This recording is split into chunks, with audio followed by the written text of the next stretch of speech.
Giordano. A continuación conoceremos sobre el rol de las universidades en el estudio y desarrollo de la primera infancia a través de un panel moderado por Adriana Gidi. Bienvenidos al escenario, panelistas. Adriana Gidi, Directora Asociada del Centro de Primera Infancia del Tecnológico de Monterrey y Fundación FEMSA. Lidera el desarrollo estratégico y la ejecución del centro, consolidándose como referente nacional e internacional en primera infancia. Encargada de dirigir la operación, fomenta la colaboración entre actores clave y gestiona asuntos de gobernanza y relaciones con donantes. Con 9 años de trayectoria en el Tecnológico de Monterrey, los últimos 5 años los ocupó en el cargo de Directora de Relaciones Internacionales Estratégicas, impulsando iniciativas de alto impacto.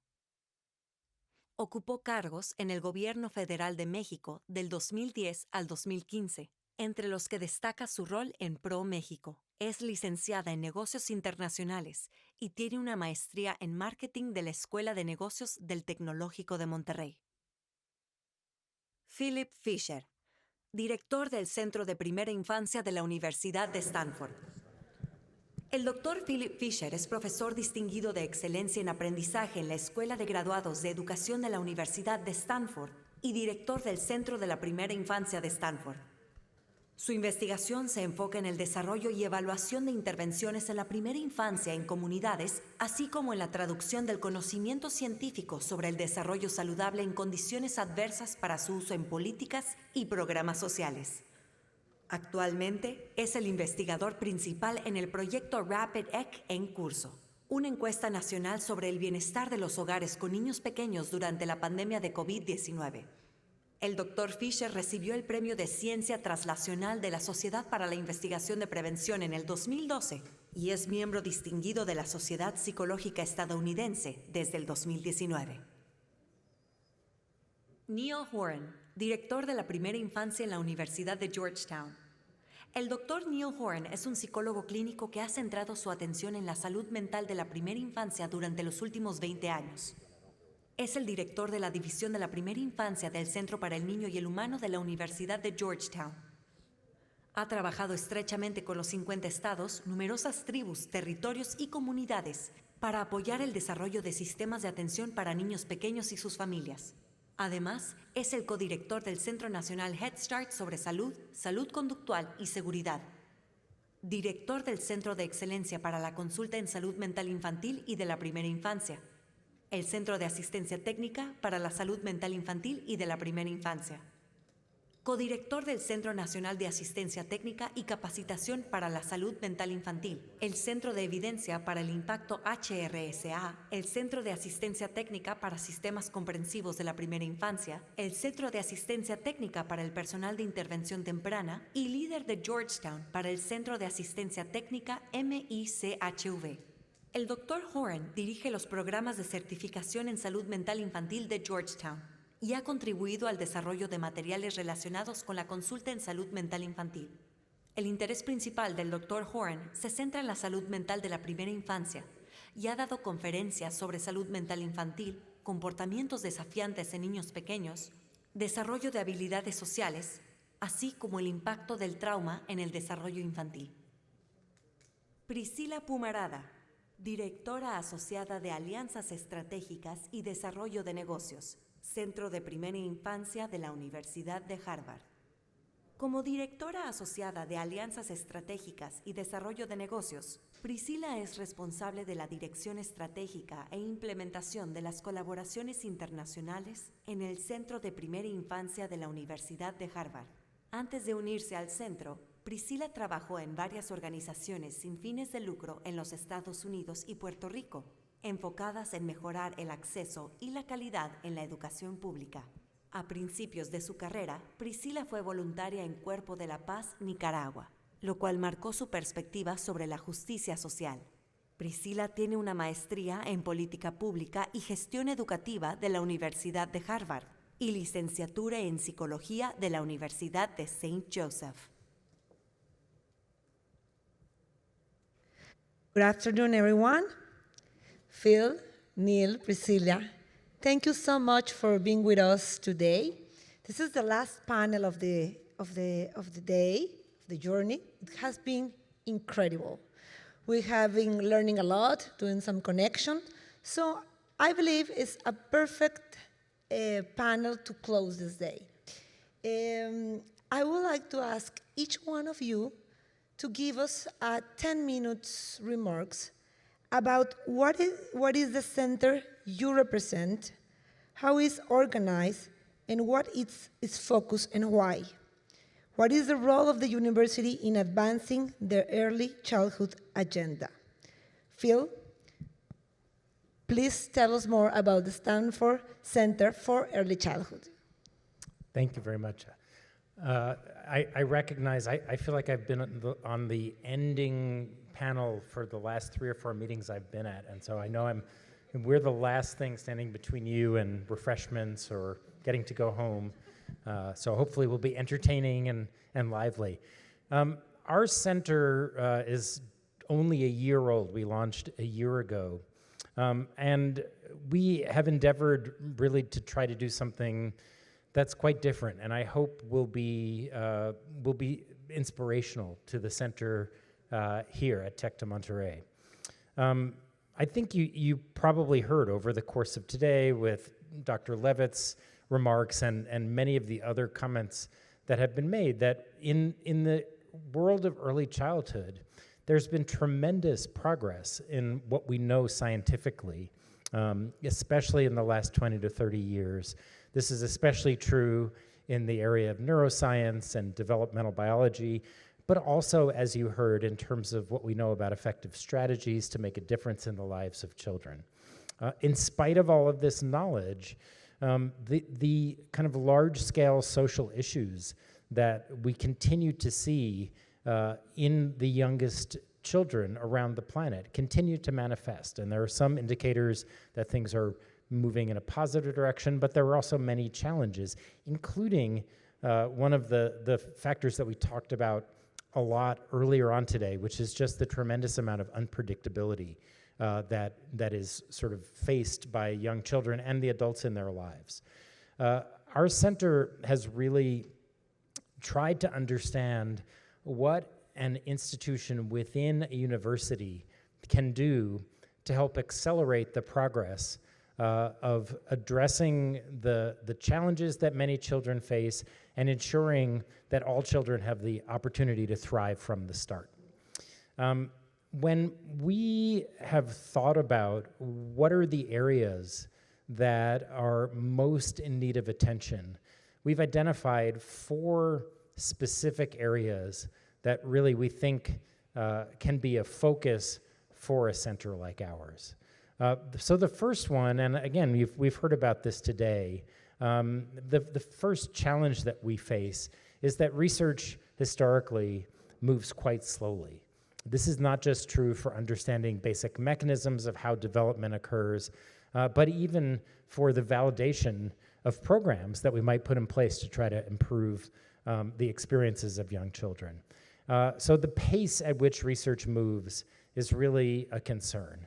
Another issue that we think is really worthy of attention is that historically information has flowed pretty unidirectionally. That is to say, and we've heard about this again today, that there's been a lot of effort to translate the knowledge that exists that comes from science and comes from research to make it accessible and beneficial to communities, to policymakers, to teachers, and to others.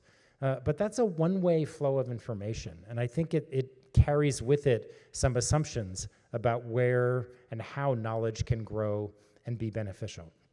So that's sort of a second challenge. A third is that there's really a need to continue to develop future leadership across all areas of the early childhood ecosystem. We see that whether it's teachers in kindergarten or preschool classrooms, whether it's people who are working in social service agencies who are addressing mental health issues, all the way up to government officials, that there's really a need and an absence of sort of the future leadership that needs to emerge. And then the last area is that, and I think this is a particular challenge, that in the early years of life, as much as we can track how development occurs, identifying where a particular child might be in terms of their own development in the early years of life is challenging because there's such a broad range. There's such a broad range of what is typical development. And so that often makes it hard to understand when a child is or isn't on track. And in addition, many of the ways that we've measured children's development require children to come into laboratories, to have extensive amounts of information collected, which can really burden those who are involved in providing support for children as opposed to just sort of measuring their progress. So those are sort of the 4 areas that we've chosen to focus on. And I want to say one of our strategies in the progress that we're making has been to think of the center that we have not simply as an institution of a university, but to really think about it as a gathering place for the entire early childhood ecosystem. Our leadership council is chaired by 2 individuals. One of them, who many of you know or have heard of, is Joan Lombardi, who's been a real champion for many, many decades of early childhood, both in the US and globally, and who has focused a lot of her work on policy and advocacy, as well as really understanding and being a part of research. The other member of our leadership council whose chair is Ryan Pedrez, who's a developmental pediatrician. And so I think from that starting point, and then when you look at the makeup of our leadership, it's really quite diverse and only includes a handful of researchers, as well as policymakers, funders, and other people who are all part of this ecosystem. The way in which we're focusing our efforts in this initial phase of development is really intentionally designed to bring about positive change in each of the 4 areas that I mentioned as being in need of attention. So in terms of the pace of research, we have been very actively developing tools and identifying new pathways by which knowledge can emerge and really kind of make it into places where it's being used. One of the tools that we've developed that you heard a little bit about in one of the earlier presentations is a rapid cycle process for program evaluation that really doesn't wait for the potential decade or more to begin to understand whether programs are making a difference or not, but is much more iterative and is designed to really optimize the strategies before we engage in large-scale and very expensive, costly randomized trials to really make sure that we understand what's happening, who it's benefiting, and so forth. Another such tool for accelerating research is this survey that we've developed that I heard alluded to, which is a very powerful way for eliciting the very voices that I talked about earlier around what it is that people are seeing as working the best for them, what kinds of things people are seeing as the greatest needs that they have. That statistic that I mentioned earlier today about the very high rates of hunger and food insecurity, which is something that wasn't on a lot of people's radar before we started doing these surveys. The prevalence of hunger and food insecurity among families with very young children, and therefore the priority needs for addressing that specific issue is one of the things that surveys like this, which are conducted on a very frequent basis, monthly, and gather lots and lots of information, can really provide. So that's one piece of the puzzle. The way in which we're increasing information flow is by looking to communities for efforts that are already underway that are potentially transformative, and then thinking about how we can apply the tools that come from research to help further identify, explain, and evaluate those strategies. So it really involves more information being shared bidirectionally, and then also making sure that communities who oftentimes don't get the spotlight and don't get to share information with each other are properly networked into this larger context. The third area that I mentioned was leadership and professional development. In this domain, we're doing a number of things, including developing fellowship programs, both for graduate students who are interested in early childhood, but also for community leaders who are interested in having connections to the kinds of activities that we have going on at our center. In addition to that, we're developing tools for professional development. Dr. Levitt earlier mentioned our FIND program, which uses video to already reinforce these natural things that occur in adult-child interactions that are really transformative. So that's sort of the way we're covering the third area. And then the fourth is that we're using the abundant technology that's rapidly advancing, including artificial intelligence and machine learning, to design measurement strategies that can be widely deployed, that can be tablet-based, or require really minimal technology, but to much more effectively be able to assess children's development in much more nimble ways that are less burdensome for the adults who are interacting with children, who can really use that information to be actionable. And it's really through this constellation of efforts and also through the kind of continuous development and iteration of new tools and identifying new pathways for impact that we see our center as really sort of beginning to lead the way in moving the entire early childhood ecosystem forward. And I think my time is exactly up, so I'll finish there. Thank you so much, Phil. What you're doing is just amazing. We have a lot to learn from you. Thank you. Neal, please tell us about your center.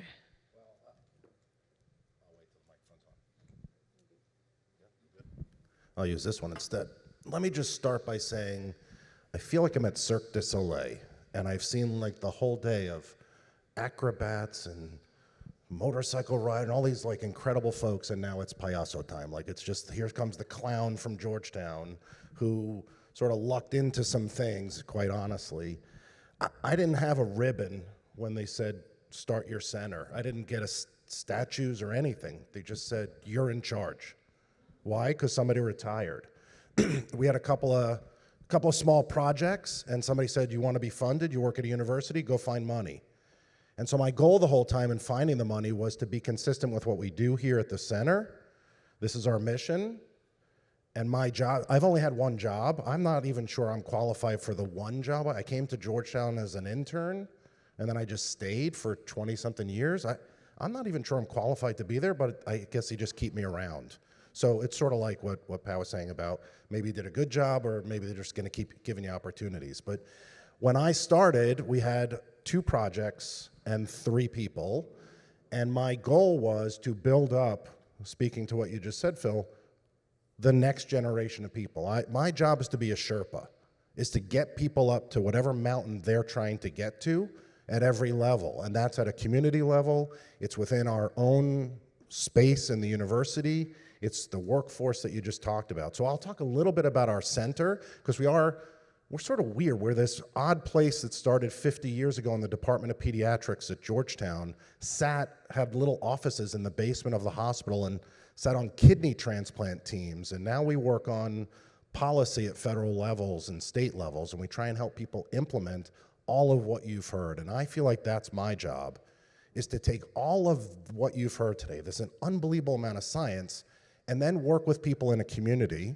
in a state, and across the country, in the United States, but we're working in other places.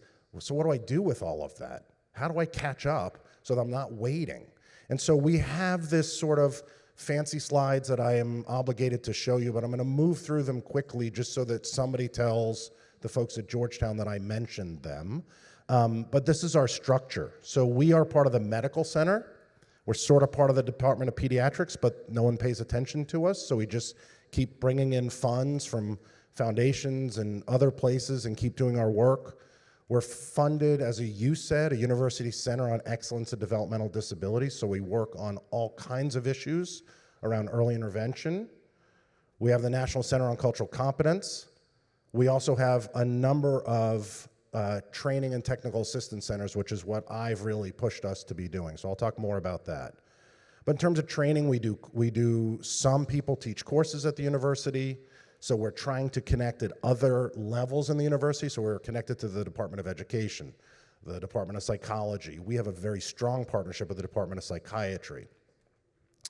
We have service learning. We have a training, a very large training program for folks in occupational therapy, physical therapy, speech and language pathology, as well as early childhood mental health, and trying to help sort of build those folks as a coordinated, connected. Early childhood's all about relationships at every level. So if you're an occupational therapist, you need to know about mental health. And if you're a mental health person, you better know about physical development. And so we try and do that with clerkships and service learning. We have e-modules that we've developed.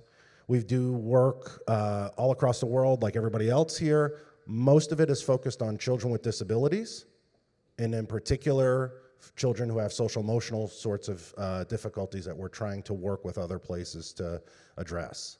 We work from a systems perspective, and so even our clinical services are really all about what are we learning at a hyper-local level. Our Department of Psychiatry friends, Matt Beal, Jeff Bostic, and others, are doing incredible work in Washington, D.C. with lessons learned about, so where are the knots in the system? What happens no matter how much money you pour into a community, a state, a territory, wherever it is, what happens that causes it not to work, that causes families to be left behind, to make sure that to ensure that children still don't get what they need? That's what drives the work that I've been doing and trying to develop. So we do a lot of training and technical assistance, and what that really equates to is we work very closely with indigenous communities, states, tribal nations, everybody across the country to implement what does it take to actually provide services that support all children and families, promotion, prevention, and intervention based on what the science has been telling us. So we have a number of training and technical assistance centers that are federally funded. We have foundation funding to do other work, but all of it is about how we're supporting children and families, but addressing things like funding and governance and all the kinds of things actually that you have on your pillars are the kinds of things that folks at on the ground want to know, so what do I do? How does evaluation help me? How do we have family members lead evaluation or co-lead evaluation, co-lead development of the interventions? How do we take something that we heard before has been developed in a very contained environment and now do it in a place where maybe they're not going to show up? So we think about this a lot. These are the different types of centers that we have. They're all focused on early childhood mental health in some way, shape, or form, but you can see that they are variable parts of the system. So we work on home visiting programs across the United States. We work on federally funded projects for systems building.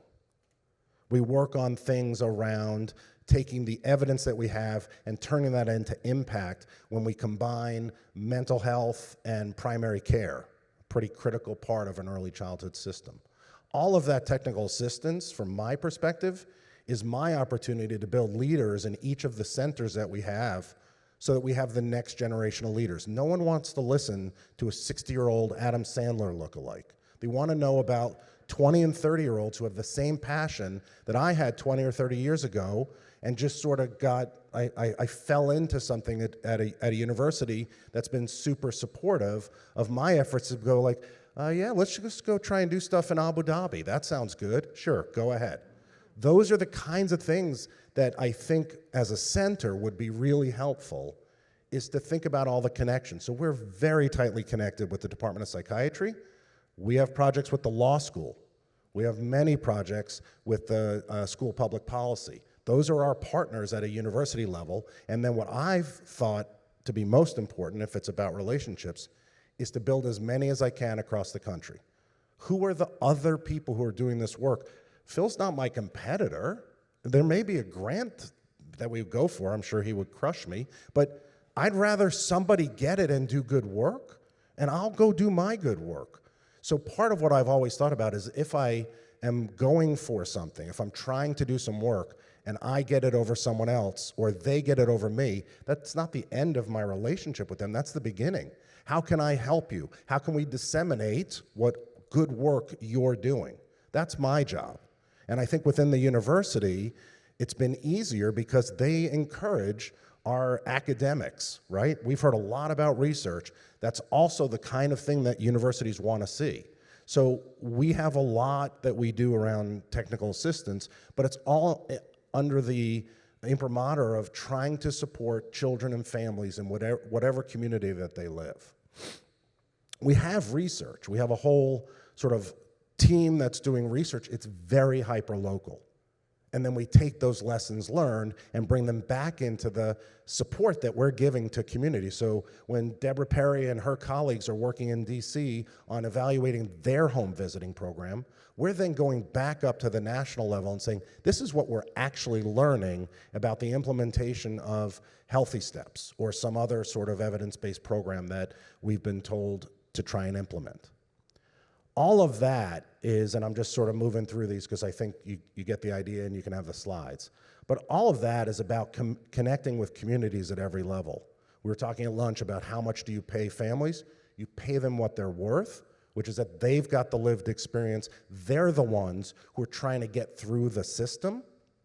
I'm sitting at a university, and in Washington, D.C., Georgetown has seen it. We literally are on the top of a hill that overlooks the city. We're called the Hilltop.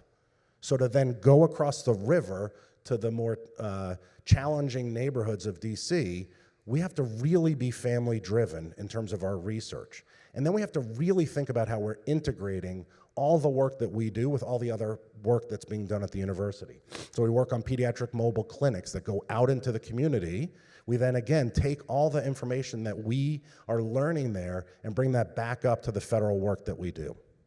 So, unlike Phil, who was, quite honestly, you were like 2 seconds over, I'm just going to draw this out for 7 seconds and just say Hoya Saxa, which is this is the bulldog that represents Georgetown, and we're super excited to be a part of this. Thank you.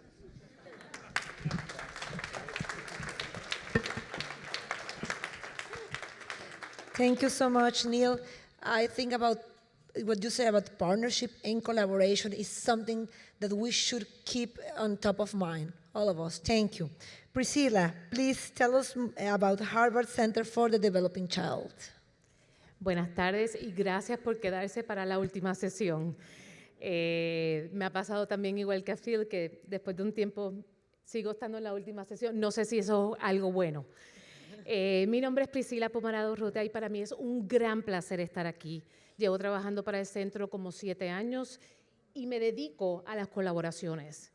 Trabajo allí, no soy científica, pero jangueo mucho con científicos. Jangueo es una palabra bien boricua, soy de Puerto Rico. Y hace menos de 24 horas Adriana me dijo, ay, vas a estar en el lanzamiento, ¿por qué no presentas sobre el centro? Ok, así que en el avión puse unas laminillas y tengo el gran placer de representar este centro que lleva ya 17 años trabajando por la primera infancia. Así que estoy tratando de encapsular 17 años en 10 minutos y voy a ver si lo hago de la manera respetuosa y informativa.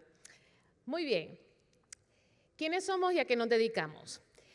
En esencia, el centro se dedica a la traducción de investigaciones complejas a lenguajes, producciones y ofertas que sean entendibles, que sean rigurosas y que puedan ser utilizadas por aquellos que van a tomar decisiones. En esencia, eso es lo que hacemos. Hay una posibilidad que puedan reconocer a algunos de ustedes a esta persona. El centro fue fundado en el 2006 por la inquietud del doctor Jack Shonkoff en 2 principios. Uno, que los hallazgos científicos que estaban saliendo sobre el desarrollo de la primera infancia no se estaban utilizando para informar y mejorar los programas y las políticas públicas. Y segundo, que el status quo donde estamos en este momento no es suficiente y que había que hacer algo. Y con esto el centro diseña 2 estrategias. Uno, el sintetizar, traducir, comunicar la ciencia de la primera infancia. Y segundo, utilizar esta para involucrar y apoyar actores, los tomadores de decisiones, para que utilicen la ciencia, para informar y darle forma y movilizar las agendas locales. ¿Dónde estamos y cómo nos situamos en la universidad? Estas son las preguntas que Adriana me envió ayer y que las trabajé en el avión. El centro está ubicado y responde directamente al provost, o sea, directamente al rector de la universidad a nivel central. Y fue así de diseño. Y con esto, entonces, lo que puede hacer es ser la casa o el hogar o el hub, en inglés, que atrae y ayuda a atraer a aquellos que tengan preguntas sobre el desarrollo humano, específicamente aquí sobre el desarrollo de la primera infancia. Así que atrae y trabaja con profesores y científicos de todas las disciplinas en todas las diferentes escuelas, departamentos y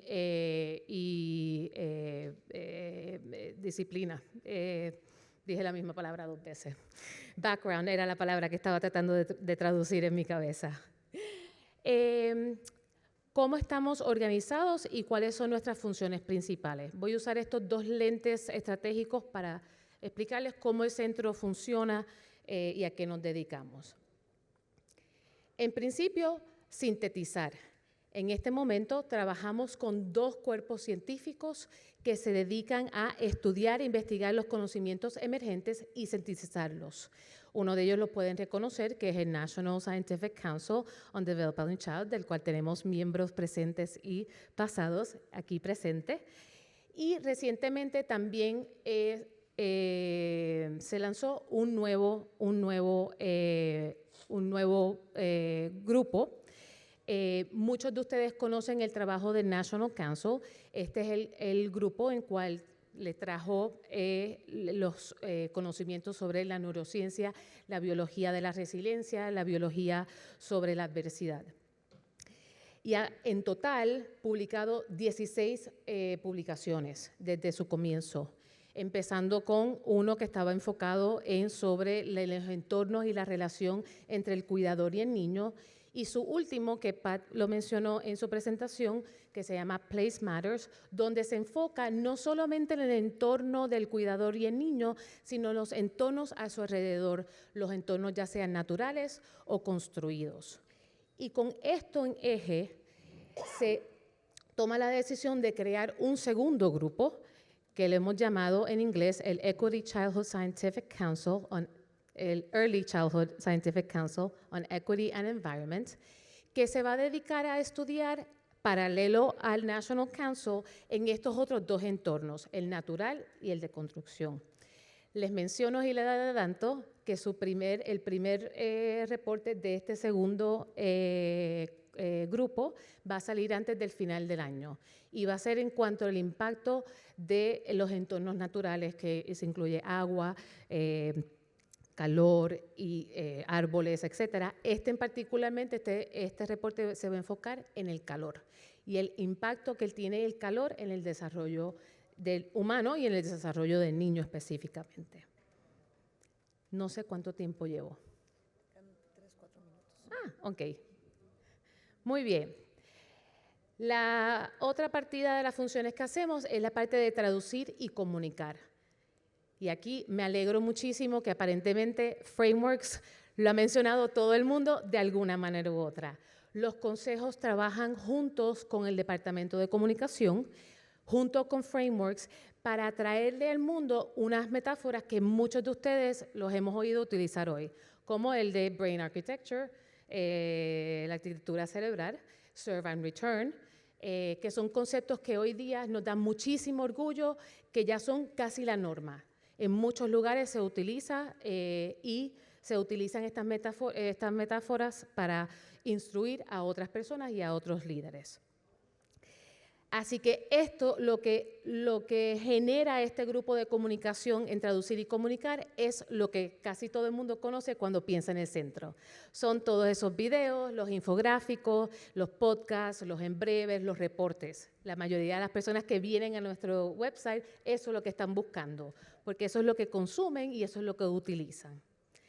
Ahora, además de eso, tenemos un grupo, y a este es el grupo que yo más tiempo le dedico, o a este grupo donde yo más trabajo, que se dedica a ver dónde hay las oportunidades de colaboración para involucrar a líderes, en este caso de toma de decisiones de política y avances políticos, para ver cómo podemos aportar de alguna manera adicional a tener todos estos productos en el mundo. ¿Por qué? Porque muchas veces nos dábamos cuenta que la gente nos decía, ok, vi el video, entiendo la ciencia, ¿y ahora qué hago?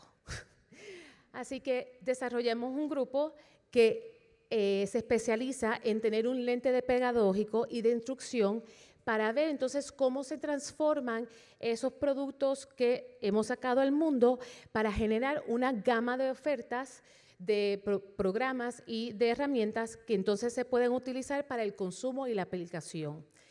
Menciono que en este momento tenemos un programa virtual en Latinoamérica y que lo estamos haciendo en construcción con organizaciones como el Pacto de la Primera Infancia, por eso Aranzazu y yo estamos hablando ahorita, porque sabemos la importancia de aportar al proceso de que los líderes no solamente entiendan la ciencia, sino que la utilicen para inspirar y darle forma a las políticas públicas. También menciono que dentro de este curso hemos desarrollado un módulo junto a frameworks de ayudar a las personas, en este caso los políticos públicos, a cómo comunicar la ciencia. Porque, como mencionó Pat esta mañana, storytelling, cómo uno dice la información, cómo uno lleva el impacto es tan importante como lo que uno quiere decir. Así que estamos dándonos cuenta que hay no solamente la necesidad, sino una oportunidad de que el centro tenga un rol activo en esta parte de desarrollo de liderazgo o entrenamiento. También quiero decir que esta es una parte donde el centro todavía está iterando en entender hasta dónde llega el centro en el proceso de aportar a la brecha o al puente entre la ciencia y la acción. Y estamos totalmente en todo movimiento tratando diferentes programas y diferentes ofertas para entender cuál es el rol del centro dentro de esto. Y nos cuestionamos eso todo el tiempo. ¿Dónde mejor aportamos y dónde están nuestros recursos y cómo se pueden llevar nuestros recursos para tener este impacto sistemático? Por último, nos pidieron que también habláramos sobre cuál entendemos nosotros que es el rol de la universidad en los avances del sector y de la primera infancia. Y en esencia, nosotros entendemos que la universidad debe de llevar los conocimientos de vanguardia, en este caso científicos y de evidencia rigurosa y confiable, para las personas que están en el campo, para que esta junta con otros conocimientos que se generan en el campo y de otros lugares, entonces lleven a soluciones que sean factibles por la comunidad y que sean basadas en evidencia que sabemos que o esperamos que van a tener entonces un mayor impacto. Así que con eso, muchísimas gracias. Espero que las 2 horas de avión hayan sido beneficiosas y que hayan aprendido algo sobre el centro. Muchísimas gracias, Priscilla. Sí valieron la pena esas 2 horas en el avión. No, muchísimas gracias por tu participación. Yo creo que era muy importante, siendo Harvard una de las principales referencias en el ecosistema de primera infancia. Now let me switch to English. Great to hear about these centers. 2 of them has been around for decades and one is just 1 year old. Let's start with some conversation, with some questions. I would like to start with Phil. Phil, the Stanford Center is housed in the Graduate School of Education. How are you involving or partnering with other parts of the university? And what are the lessons that we can learn from you? Pat told me to say the lessons are if you feed people, they'll come.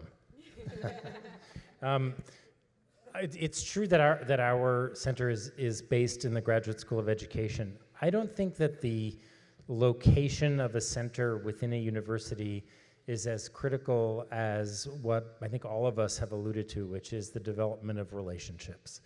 And I don't think that you can fake the connections or sort of force people who are very busy with their own work to engage in those connections, even if food can be somewhat helpful. I think there has to be mutual interest. And so a lot of the work that we've been doing in our first year has been identifying people who might not necessarily see themselves as focused on early childhood, but whose work very, very much reflects on or has potential connections to early childhood. An example that's been used several times today is climate change. Climate change is something that a lot of people who are doing research are very interested in. There are people in our medical school who are interested in this. There are people in the new School of Sustainability at Stanford who are interested in this. How does increased heat induce early labor so that there's more premature birth? What are the inequalities that exist such that in urban environments where lower income children are being raised, there's less shade and therefore there's more heat, and so it's less safe for them to go out and play? It turns out that there are a lot of people who are interested in things like the built environment or interested in physical health and how it might be changing as a result of climate change, who might not have thought of themselves as interested in early childhood. Similarly, if you look at machine learning, artificial intelligence, there are a lot of people who are interested in designing intelligent systems that can be used to train people in all kinds of skills. And when we think about helping to support parenting, helping to support the early childhood care and education workforce, the same kinds of systems that are being designed that have a back end that enable data that's being put in to continue to improve and lead to more precision in the training methods can be applied to how do you support a parent being more responsive to their child, or how do you support a preschool teacher in providing higher quality care in their classroom. So I think it's looking for places where people are working on things, but not necessarily looking for somebody that's doing work in your particular space, but are curious. And then I also think there's a bit of this, which Neal alluded to, which is looking for people who see working together as beneficial, who see everybody's work as leading to success, and there being enough resources for us all to benefit from, rather than sort of feeling like they have to keep their stuff to themselves and try to keep bringing in resources. And so when we find people who naturally like the idea of more collective efforts, it's easy to pull them in. And I think that's probably true regardless of where you exist in an academic institution. Thank you, Phil. Neal. Yeah, I'm ready. Okay, let's go. The Center on Human Development is housed in the School of Medicine. Same question. How are you connecting with other parts of the university and lessons that we can learn from you? It's probably sort of like my relationship with dieting, sometimes good, sometimes I have no relationship whatsoever, particularly apparently here in Monterrey. We started there. We started there because somebody in the Department of Pediatrics said to Phyllis McGrath, our director, I need you to do something. Do you want to be the director of a new center? And gave her some money and she became the director. And we were sort of we were doing work that was connected. And over time, our work has become less connected in many ways, and in some ways not. And to your point, Phil, I think what it is, it becomes who wants to do the work that we're doing. And so, for example, a few years back, we had some folks who were interested in the Syrian refugees because we didn't feel like anybody was really addressing the needs of very young Syrian refugees, both within the United States, but also sort of in the countries in the Middle East where they were going. So we put together a little proposal at the university level, so tiny, like $10,000, and found partners who were interested in this and put on a little symposium, which then led to folks going over to, where did we go? Went to Lebanon and to Jordan, where there was a number of young children, and started to do some work. So we had partners who were interested in it. It goes back to what Phil said. We have a lot of folks who are not interested, who don't even know what we do. And in some ways, what we've evolved into, I think, is a center that could theoretically just detach, and we could be our own center, because we've been funding ourselves for a really long time. The days where the medical center sort of said, you're ours and we'll take care of you, are really not quite there. The relationships have changed. It's been 50 years that the center's been a part of that.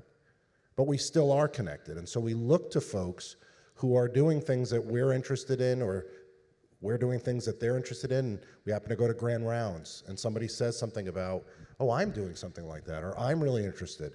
I think the pandemic actually, I can't say that it helped, that seems really a bad way to say it, but the pandemic sort of brought about a better understanding of the relationship between mental health, the work that we do, and health.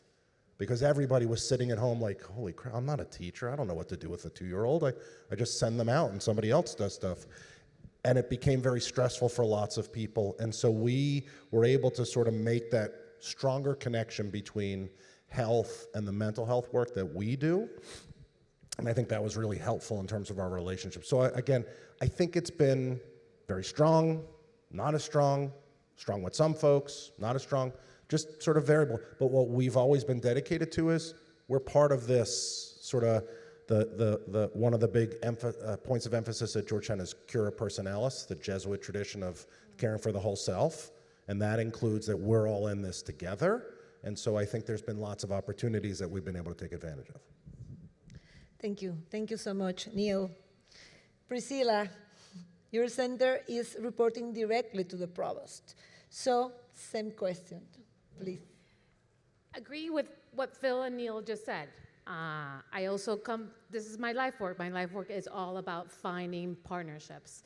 I think if the question is about within the university and within like potential lessons to share, I would share at 3 levels. I think that from the affiliate faculty aspect of it, finding people who share your same values and the big picture that you're trying to move, and then be very flexible on the how, because you have to be very curious and you have to allow for that. So, really in on the big picture, space for play, right? Yes. And then the second one, and this might be just at Harvard, others might know, or US, find what's gonna be the motivator for those affiliate faculty. While you came to visit us, we talked a little bit about that. The way that professors are paid in Harvard, really different from school to school. And so an incentive can be, some additional salary support. And some might be networking, just helping them connect with other people they're trying to move something and they just need us to connect. Some of it is just to bring the opportunity for their teaching assistants to do some assistant. So there's a variety of incentives. If you go to our website, you will see the list of affiliates faculty, but the incentives are totally different. And so you meet them where they're at and see what is going to move them. So that's the first one. The other way that we connect with the university is with students. Students are really important. They are the consumer at the university. So we very specifically create a space where they are part of the center in many ways. And students today are really interested in real problems, solving real problems, and in equity. And having a home where those things are also valued and important by doing, you can do groups, you can do clubs, you can bring lunch and dinner and do a presentation. There are many ways to engage, including having TA positions and fellowships and scholarships. So there's a range of ways that we interact with the university, with both the affiliates, faculty, and then the student body. And then finally, it depends on how you are centered in your university. Know what your rector or your rector, your dean's priorities are, because you need to align with that. I mean, that is part of being part of a university and an institution. So are they trying to move a community agenda, or are they trying to move forward in the issues that we have today? There are so many. So just be known where the dean's priorities are and how you are contributing to those moving forward. So those will be my recommendations of things to consider. Thank you very much, Priscilla. I really like the part when to share values and be flexible and see others' priorities, trying to find something that is interesting for everybody. Yes. Thank you. Okay, one last question for our 3 speakers. We believe that communities have a profound impact on families and children. How do each of your centers integrate community support into your work, and what advice do you have for Tec de Monterrey as we move forward? All right, I'll start with I was told lunch and stories, the only two things I heard the whole day. Here's a story. We got a grant to do work in DC, and we wrote this grant in some way in which we were gonna pay the community organizations to come and to make sure that they brought family members. And it was like a violence prevention program, which was sort of silly because there were 16 violence prevention programs in this very violent neighborhood. They brought family members who sat around the outside for the first year and sort of didn't seem to talk very much no matter what we would do. And then at the end of the year, we stopped paying the community organizations and they stopped coming. And then the family members come and sat at the table, and then they actually made the project go. And the lesson I learned there was, one, you don't bring couscous to the local community picnic. People don't seem to like it. I found that the hard way. It's a good lesson learned. But two, maybe I should start with who lives there and what we're supposedly helping with and let them drive it a little bit. And so all of the work that we do, whether it's at a local level, at a community or state level, or even at the federal level, is about who are we doing this for and what is it that they want to have happen. So I don't do any work, I don't do any work in which there's not people from the community telling me whether that's a good idea or not. I don't do any work in which there's not family members, not just on advisory councils, which I think are really important, but really helping to co-develop things and drive the work. And that's a lesson I learned during my internship at Georgetown, is that's the way we do business. And there have been times where I didn't do it quite so well or somebody else did, and I'm very clear on what the consequences were in terms of don't come in this community anymore. And that's that takes a long time to get past. So if we start with who is it for and how do they decide, not from sort of the top, sort of way up high level, but really when we're doing the work in that community. That's been the lesson that I've learned. That's a great question. And at the center, this is a growing area. I remember when I was interviewing for the center, sorry if I'm going way back, I'm from Puerto Rico. And this idea of having others outside tell me what we need to do and what's good for my island, I have a history with that. And so I remember asking a lot of questions about what was the center's approach towards working in other communities. For me, that was important. I needed to connect with an organization that understood exactly what Neal had said. And I didn't want to teach that to the organization where I wanted to work. I wanted to work in an organization that had learned that. And I have found that at the center. We have a series of tools and a series of metaphors and a series of findings and products. And one of the first questions that we ask is this relevant for your culture and your political situation at this moment? And what do you think can happen to contextualize those in a way that then they can move forward an agenda? And that's an approach that we have had in the way that we worked, especially understanding, similar to you, we are an Ivy League and we sit somewhere in Cambridge, and I know that where I sit in my office and what's happening in Monterrey, and within Monterrey, within the space that's here, I don't have an understanding of that. So I also need to know what we know and also need to know what we do not know. And so partnerships become really important here. And so that's what I dedicate my time with. And so while it is not perfect, we have community councils that are part of a lot of our initiatives, and those take time and those take a lot of trust. And science has its history with communities and trust. So this takes a little bit more time, and there needs to be an understanding that their experience, well, called life experience or not, is equally as important as that of any PhD that's out there. And we need to recognize that up front. But that takes time also. So it is a work in progress and a growing edge for us. Thank you.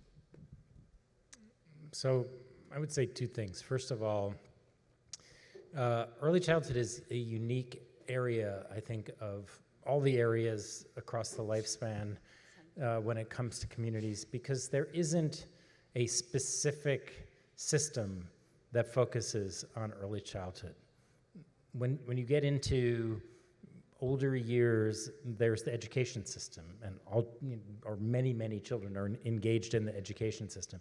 In early childhood, there's sort of healthcare, there's some special education or early intervention services, but a lot of what's out there, child protection, et cetera, is pretty fragmented. So I think one of the things that's critical in early childhood in the context of communities that I think is growing in terms of its awareness is the need for a civic infrastructure which has to, by definition, be community-based. It can't be laid on top by a national government or a state government. It really has to be an infrastructure that's local, that brings together these very disparate pieces. And that is something, and this is the second part of my comment, that's something that's already happening in many places. Many communities have already identified the need to have this more integrated infrastructure and also have tremendous amounts of innovation that they're engaged in to address a lot of the issues that have brought us together here today and that this new center here will address. And so I think we have to really radically change our orientation when we sit in contexts like this very powerful university setting, to not think of communities as a place where we can test out our ideas, or we can bestow knowledge, we can gather data that will help advance sort of humanity, but that communities are engaged in their own self-determination, and that we have a great deal of support, of tools that we can offer to facilitate that, and when called upon, we have knowledge that may be useful. But to think that we are sort of the holders of the information that's going to solve community problems, I think is very disrespectful and also really doesn't acknowledge the indigenous wisdom that exists in communities, the relationships that already exist in communities. And when we try to enter that as sort of coming in and saying, well, we're gonna do our thing, I think it actually moves things backwards. And so I feel like it's really our duty and our ethical responsibility to rethink our orientation to communities and see ourselves as what we might have to offer, but not what communities have to offer us. Thank you very much, Phil. We need to think in the other way around. I have 30 seconds left, so before we finish this panel, let me go for a last very quick round of questions. Let me ask, if you came back a year from now, what would you hope to see and hear about? Priscilla. A year? A year. A year. Foundations. I mean, this is a long game, yes. Right? Yes. You don't have to do it all tomorrow. Lay a strong foundation. Heard that those relationships that we have talked about, both internal and external, are happening, that the way that you want to measure success, like the foundations are there so you can launch. That will be my recommendation. Thank you, Priscilla. I would want to see the 4 pillars and what you've done in the first year within reason. And I'd want to hear somebody who's not here today say they know who you are and what you do. And I would want to hear equally about the successes that you've had and the challenges that you've faced and the things that aren't going well, because I think for us, we see continuously reflecting on what are the barriers that we're running into, what isn't working, what are the ideas that we thought that we would solve quickly that we haven't done, or what are the ways in which things aren't working. I think it's lovely to celebrate successes, but I also think that continuous constructive dissatisfaction and self-reflection is really critical to the long-term success. So in a year, maybe that, maybe in 5 years, still some of that, and in 10 years, celebrate many successes, but still be looking at what needs to be done, what remains to be done. Thank you. Thank you so much. Thank you so much, the 3 of you. Please give them a big applause to our speakers.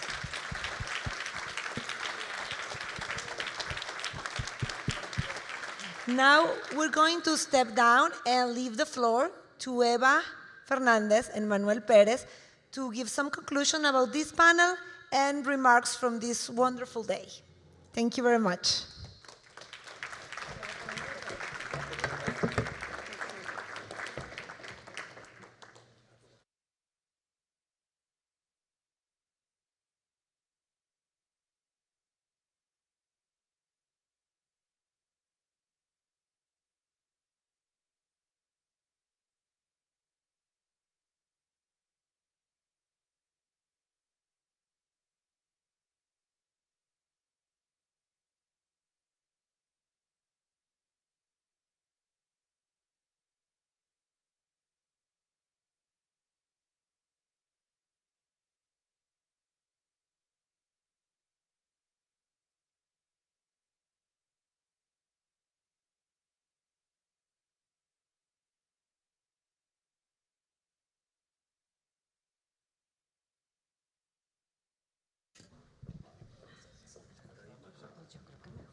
Pues nos toca el trabajo, creo que, no sé si más fácil o más difícil, Manuel, de cerrar aquí después de un día maravilloso y emotivo, donde creo que son héroes todos los que se quedaron, que además está bastante lleno y sé que tenemos además un montón de gente y de amigos viéndonos a distancia.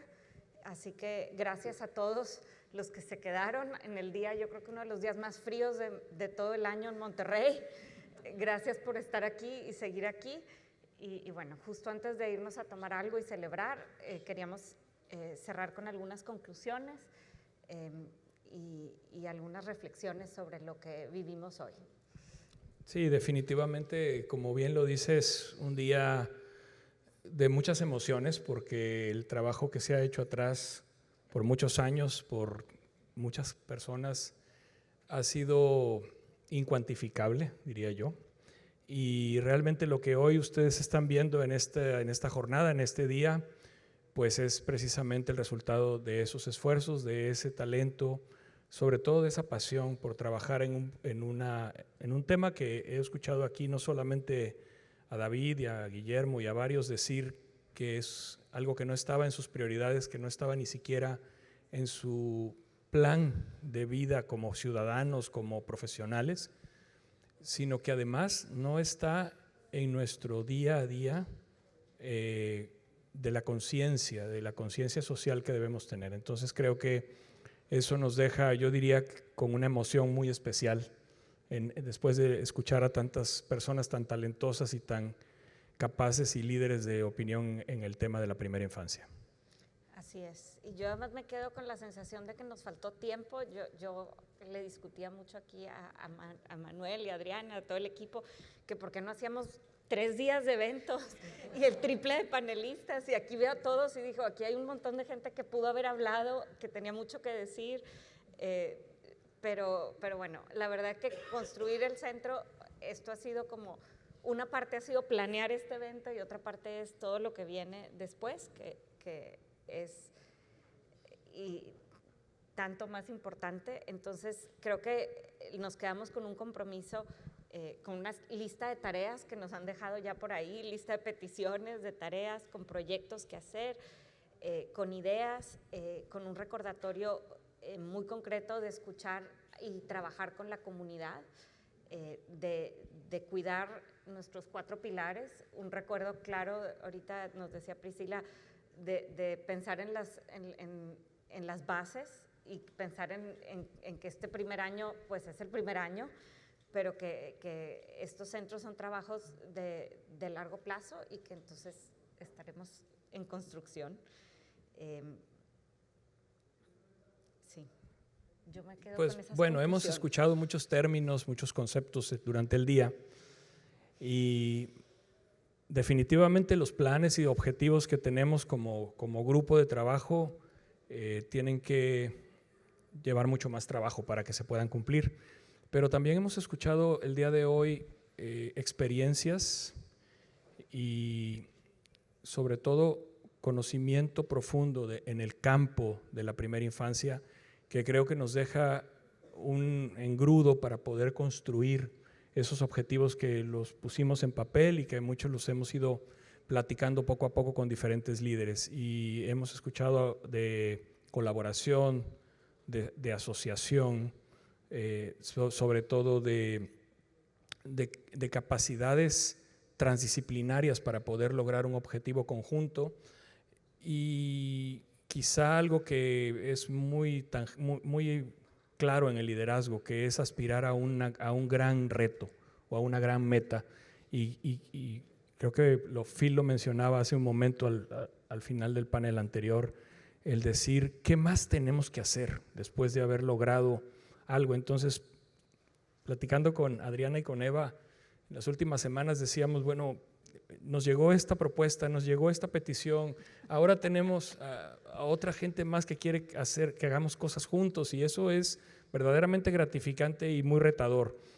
Pero nosotros decíamos, vamos a planear el lanzamiento, construir el equipo, planear los objetivos, pero creo que siempre tiene que estar detrás ese mensaje de qué más tenemos que hacer, y esa respuesta nunca tiene esa pregunta nunca tiene una respuesta concreta final, ¿verdad? Siempre habrá mucho más que hacer, siempre habrá retos muy interesantes, y qué emoción de poderlo continuar en este sentido y de poder tener esta red y a mucha otra gente que nos acompaña en línea y a mucha otra que no pudo venir, que también invitamos, que seguramente nos acompañará en este viaje y nos ayudará a ir cumpliendo juntos esta tarea que tenemos entre todos como sociedad. Así es. Yo creo que yo diría también, para ir cerrando, un agradecimiento tremendo, o sea, grandísimo a todos los que están aquí, y siguiendo a Manuel, pedirles paciencia, porque sí, yo también ahorita hemos visto una cantidad de ideas y de proyectos y de reuniones, y yo a la gente le digo, nos vamos a reunir, si en una semana nos reunimos a ver qué vamos a hacer juntos. Estamos en eso. Yo creo que esto va a seguir, y el plan, como bien vieron, este es el primer foro internacional, pero el próximo año nos queremos reunir. Ojalá muchos de ustedes nos acompañen nuevamente, y empezaremos a ver algunos resultados de algunos proyectos en los que ya estamos trabajando, y seguramente habrá mucho más que compartir y que seguir construyendo. Entonces, por favor, manténganse cerca, y bueno, no sé si nos iremos a celebrar. Este es el segundo, es el primero, pero el segundo te prometemos que será de 3 días, ¿verdad? Me están grabando, entonces yo creo que voy a tener que cumplir mis promesas como siempre lo hago, ¿verdad? Entonces, de 3 días. Yo quiero no solamente agradecer a todos ustedes que están aquí, que nos han acompañado durante el día, y a aquellos que se van a quedar para el día de mañana a un taller que tenemos preparado. Quiero también agradecer, primero que nada, a la Fundación, a ustedes, a ti, a Lore y a todo su equipo. La verdad es que en la mañana lo dijeron nuestras autoridades de la institución, del TEC. El proyecto de Primera Infancia es un gran regalo, es un regalo que viene envuelto de humanidad, ¿verdad? Que viene envuelto con esas tareas imprescindibles de los seres humanos, que a veces nosotros creemos que traemos ya cargando algunas hipotecas, ¿no? Como decía el profe David Noel, algunas hipotecas de nuestra sociedad, y creo que al final, como lo mencionábamos en la presentación Adriana y yo, la niñez es presente, la niñez es el hoy, la niñez implica que trabajemos urgentemente por resolver lo que tenemos, y desafortunadamente nuestra niñez mexicana, nuestra niñez latinoamericana está en desventaja ante otros entornos globales, y tiene condiciones de vulnerabilidad muy particulares de nuestros pueblos. Agradecerles a ustedes porque realmente la insistencia, la perseverancia, la tenacidad por trabajar con nosotros, y agradecer también a la gente en el TEC que nos ayudó y que confió en nosotros, porque al final, ¿por qué Adriana o por qué Manuel? Y dicen que yo por las canas, ¿no? Pero ella por su talento, pero yo por las canas. Entonces, hay aquí algunas personas, y no quiero ser injusto en el agradecimiento.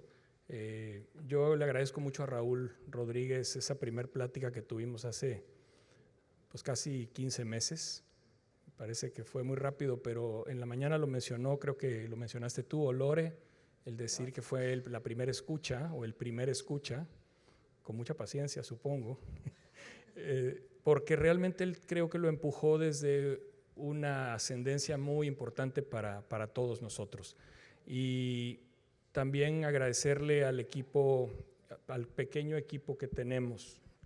Lo que hoy ustedes han vivido en este día, desde el más pequeño detalle hasta el tema más relevante, es producto de 6 o 7 personas, liderados por Adriana, de gente que ni siquiera tiene un título profesional y que está en vías de ser esos médicos o esos profesionistas de gran valor. Somos muy orgullosos de nuestros alumnos. Alma, perdón.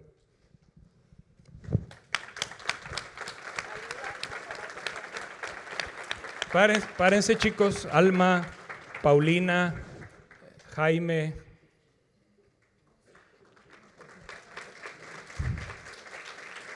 Lucinda, Mari. O sea, la verdad es que es un equipo que fuimos construyendo en los meses, en los días, con mucha voluntad, sin ningún título oficial, sin ningún contrato específico, pero con la voluntad y la capacidad de querer sumarse a una causa como la nuestra. Entonces, muchas gracias chicos, chicas, y muchas gracias Adriana, porque realmente ella ha sido la que ha estado detrás de todos ellos en el día a día, cada minuto.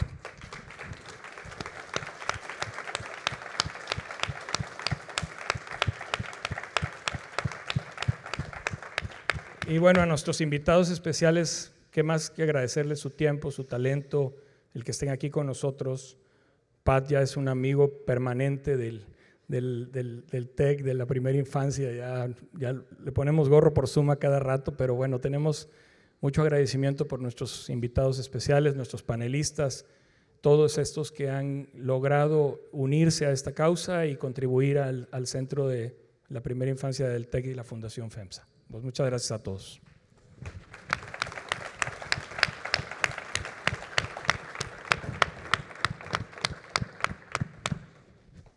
¿Tan tan? Yo ya después de eso creo que mejor no hay nada más que decir. Muy bien, pues acompáñenos por favor al cóctel y nuevamente que pasen una excelente tarde fría en Monterrey. No está tan frío, 9 grados 10 no es tanto, pero bueno. Y muchas gracias a todos.